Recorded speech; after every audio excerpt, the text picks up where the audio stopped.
Welcome to the Clock Tower. I'm Brandon, and today we're going over Hololive. I really want to highlight the overall deck itself before diving right in, noticing that we have the choice level 1 going into the pants top end. Starting off at level 0, first up we have this Fubuki. When placed on stage, grant one of your characters 1,500 power, and when it goes to waiting room, you can look at the top 4, choose a level 1 or higher. So we have mill, we have trying to get into that next level, we have a whole bunch of things going on at once. This helps bring in the cards you're looking for the later half of the game. Next up we have this Aqua. It's a pay 1, choose a character from waiting room, put it into bottom of clock Ricky. Personally my favorite version of the Ricky for cost wise. And you do this when this is sent to waiting room. If you do, look at the top 2 cards and add up to 2 characters revealed into your hand. So it's a potential non-selective +2. Really nice profile at 0 to be able to help advance that same state forward. Get those cards into hand rather quickly. Next up we have this Gura. If it's in the middle position of your center stage, it gets +2k power. Just like the Ricky gets +3k power for being in the middle, this one gets +2k power, so it's the same power line if it's in the middle position of your center stage. It is also a drop search, so pay 1, discard 1, search for a character. This is very much a stand-in placement card. All of the promos that are coming through this PR pack that are characters have this same effect. So you can change this out for any of your favorite characters, specifically like English VTubers, for example. You can replace any of those cards with this one, or this one for any of those ones. They're all the same effect, so you can basically choose your favorite character and place it here with that designation, with the same type of profile. Next up we have the Noel Brainstormer. First ability being that if you have 2 or more other characters, your level 3 Rushia gets an additional 1,000 power. It's an essential part of this early play package to get Rushia on field early, so you have to kind of run this one, but it's also a pay 1 rest self, mill 5 to draw 1 for each climax revealed. So it's a draw Brainstormer, but it's part of that early play package as well. So basically you're kind of using it to mill out early and then using that for the early play package for Rushia once you hit level 2. For our last level 0, we have this Climax Swapper. Also has the ability to, when damage dealt by this card is cancelled, it goes to stock. So you can potentially run away with that as well. Both of these effects are very helpful for this deck. As we go into level 1, first off we have our level 1 combo. During your turn gets an additional 2k power, so not tied to Climax, so it's 1065 on your turn. 75 with the Climax in play. On attack, mill 2, and you're able to salvage based off of the card's level combined that you milled. So you're potentially able to help get the pieces that you need for that next endgame. You have a little bit more selectivity from the waiting room, and it's also a non-attack thing, so you don't have to worry about getting a reverse. Next up we have this Aqua Anti-Change Bomb. When it becomes reversed, you can send that character whose level is higher than your opponent's level, so brought in by standby or change effects, to the bottom of their deck. So you're able to kind of essentially remove it from play and then force them to search in order to get that card back. Last up for level 1, we have this level 1 Leafa counter. So you're able to, when you play it down, you back up 2k power, and you can look at the top card of your deck. It helps mill through your deck to help push climaxes forward. It helps with a little bit of hand filter as well. Realistically, your level 1 combo is going to be small, so using the Leafa counter for the level 1 combo, very unlikely. However, it can be a very helpful tool when we get into that level 2 game. As we approach level 2, we have this 2-1 backup that allows you to be able to discard a climax from hand to be able to pump up your characters by an additional 3,500, so this counter can effectively go up 6k if you discard a climax alongside it. With running a pants trigger, there's the potential to have climaxes additionally into hand, so having this card in play can help relieve extra climaxes from your hand as well as pump up your character's 6,000 power, which is very significant and allows your defensive threat and range to be significantly higher. We also run this 2-1 anti-change backup.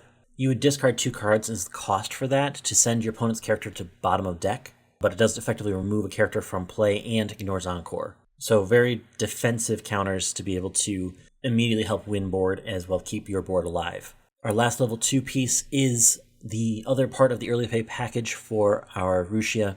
Once we hit level 2, play this down, and then we have the ability to pay 2, rest this card, and the Brainstormer that we talked about to bring Rushia onto field in any position. It's also a level assist, can pump up those Rushias by an additional 1,500.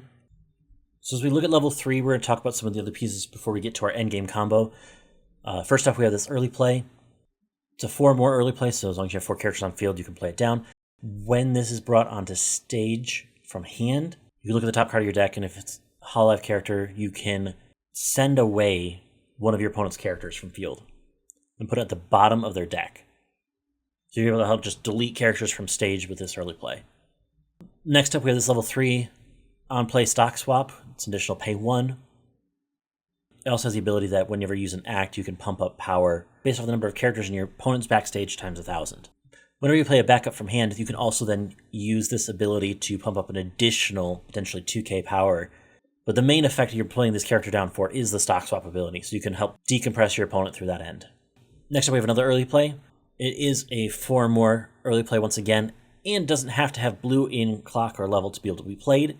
With this one, you're going to want to have blue in there for the Ruchia anyway, so you can play it on the Climax. However, it can be played without the color requirement. During your turn, gains additional power, so it sits at, if you have a full field, 10-5, and it is a stock healer, so you can discard a card and heal the stock when placed on stage from your hand. Our last early play is this Noel. This is a 2 or less early play. When it's played down, it gets an additional 4,500 power. It also has the ability that all players can't play backups during this card's battle. So you can't and your opponent can't. That 4,500 power pushes this up to a 14,000 power on your turn and your opponent's. That first time when it's in play. It also has the ability of on attack, pay 2, mill the bottom 3 cards of your opponent's deck, and if there's a climax among those, deal 1. This has the potential to have an additional attack that's not attached to a climax, which makes this a really interesting target for the Ruchia to bring onto field as well. Next up is level 3, we have a very interesting thing. The first ability, you can look at the top 3 cards of your deck, rearrange them, and then bounce one of your opponent's characters back to their hand. So another way to help clear stage. It also has an alarm effect, that if this is the top card of your clock, you can pay 1, discard 1, and refresh your deck. That's why I run this one in this deck, is to use it more for the alarm effect. You can clock this at 1, you can clock this at 2, you can clock this at 3, and you're able to pay 1, discard 1, refresh at the beginning of your main phase. So it allows you that opportunity to really take control of when you refresh, help potentially save a point of damage if you're going to have to clock anyway. And because it's the beginning of main phase, you can then also heal that damage off with some of your early plays. Like, for example, it helps set up the Noel condition. Because it's the beginning of main phase, you're doing it on your turn. So you help prepare and set that up in advance. Notably, that does mess a little bit with the Ruchia, because it clears the waiting room. However, you can still get cards into waiting room during your turn. Play down Ruchia after that, all of a sudden, congratulations, your stock is now waiting room. It's not a huge hindrance to that, but just noting the timing of that allows you to be able to play into it a little bit differently than maybe the refresh counters that we were used to seeing over the past couple sets. We also have this Marine. If it's brought on stage from hand or by the effect of the Ruchia, you may heal 1. Really interesting, you can bring this onto field through Ruchia and still heal.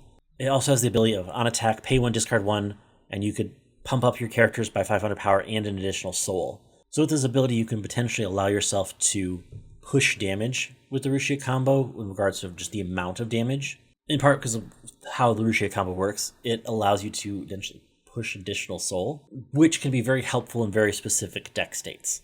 It can also allow for a potentially more precise endgame, allowing Ruchia to be able to even potentially side and still deal damage. So as we look at this level 3 Ruchia combo, it gains an additional 1,500 power if you have 2 or more other, and character card encore, So it sits then base 10-5 if you have 2 or more other, and with encore, so you can just discard a card, bring it back to field. The combo is the really interesting part here. So on Climax Placement, you choose one of your characters in waiting room, and you can either bring it to your hand or put it on stage. If you brought it to hand, you can choose up to 4 cards in your opponent's waiting room and shuffle those back into their deck. If you place it on stage, that character then gets an additional 2,500 power until the end of your opponent's next turn. So 2 different effects here, right? One effect, you salvage a character and shuffle back 4 into your opponent's deck, or you immediately play that card to stage and you give it an additional 2,500 power. You can do either of those 2 effects, and notably it's on Climax Placement. So you can potentially spam Ruchia onto field at level 2, bring down another Rushia, which gains an additional 2,500 power. So at that point, all of a sudden, you're sitting at 13. Assuming you have the 2-1 assist in the back row to or spam it early, so you're at 14-5, 15-5 with Climax. But defensively, you're at 14-5 at level 2. Even if they have ways around it, you have Encore to be able to typically bring that back to field to be able to use the combo again on the following turn. It's on the Pants top end, so you can potentially cycle that when you trigger Pants. So you could have multiple Climaxes in hand to spam Rushia over and over again. Say level 2, you bring Rushia onto field until the next turn, where you can then all of a sudden shuffle back 8 cards on the following turn. It really forces your opponent to begin to play around Rushia and her endgame, especially if you can bring cards like the Marine onto field and heal. Like, you can spam heals that way. Notably, this card in itself doesn't heal, which is why we run typically a couple of the other early play heals, that the stock healer and then the Marine here. So that way you can continually bring this onto stage. It's not paying for additional stock for it, so you early play to get this on stage and then bring another one on for free for the combo. And then with the power line, you're likely to stick around until the next turn, so you could potentially even do the combo again, shuffle back 8, and then put another character down. It can be a potentially very dangerous top end if your opponent doesn't know how to play into it. Shuffleback has a lot of potential coming up and is going to be very impactful as we look forward into the rest of Springfest. So overall, realistically, you're trying to get this Rushia into field. You're trying to get it into field early, so that's why we run 4 of the Ricky. You're trying to build resources quickly and get to level 2 quickly. Your level 1 combo allows you to try to continue to keep those resources going in, get those pieces that you need for your end game. Once you hit that mid game, you let Rushia carry you the rest of the way. Spam characters on the stage and shuffle back cards so your opponent can't do anything about it, so you can just stick clean damage. Notably, Rushia doesn't have an additional burn, so you can only basically you're swinging vanilla into this decompressed deck. So there's a lot of potential with this set and a lot of potential with Rushia here at this top end.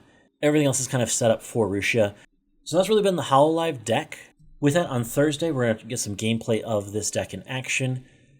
And then the following week, we're going to have a clock talk and then 5 cards, 5 minutes to help finish out this Hololive set on Thursday. So looking forward to that, and we'll catch you next time.